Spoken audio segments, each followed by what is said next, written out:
Emmanuel Wexler, vous vous êtes lancé dans la réparation des télécommandes. Vous êtes le premier artisan télécommandier de France bien bourguignon. Qu'est-ce qui vous a décidé à réparer ces télécommandes?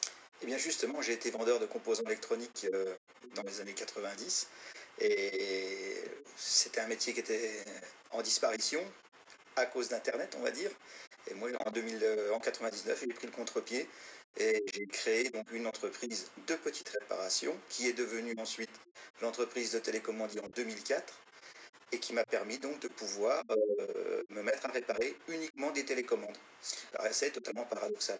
Alors, concrètement, je suis particulier, j'ai un problème avec une télécommande. Comment ça se passe? Eh ben, c'est très simple.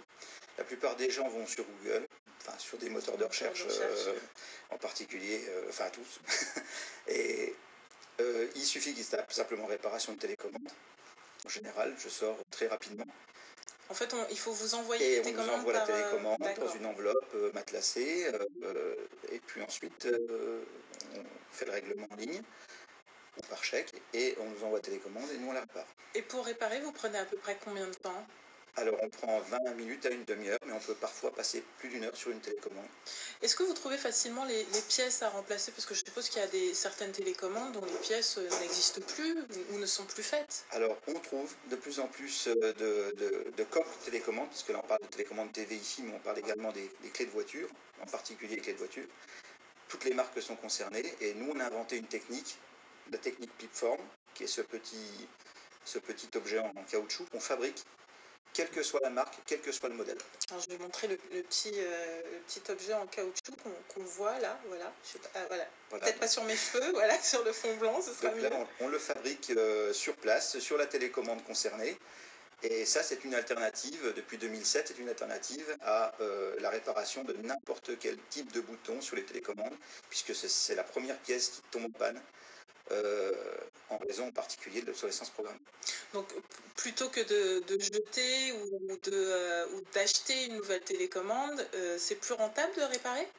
En quoi? Oui, c'est beaucoup plus rentable, parce qu'il faut savoir qu'une clé de voiture, ça coûte entre 150 et 250 euros, et que nous, on les répare au forfait pour moins de 50 euros. Et combien de réparations effectuez-vous par mois? Par mois, environ 500 actuellement. Alors, on est en très forte progression continue. Donc, on embauche de nouveaux techniciens. Vous avez réussi, on forme, on est dans le sujet du magazine. On forme, on a également un apprenti actuellement. Je viens d'embaucher quelqu'un qui est en reconversion militaire. Et vous avez réussi à créer combien d'emplois? Donc là, aujourd'hui, on est à 4 emplois au total. Et les télécommandes qui vous sont envoyées viennent uniquement de la France ou d'ailleurs? Alors, elles viennent de France, elles viennent beaucoup des dom-toms.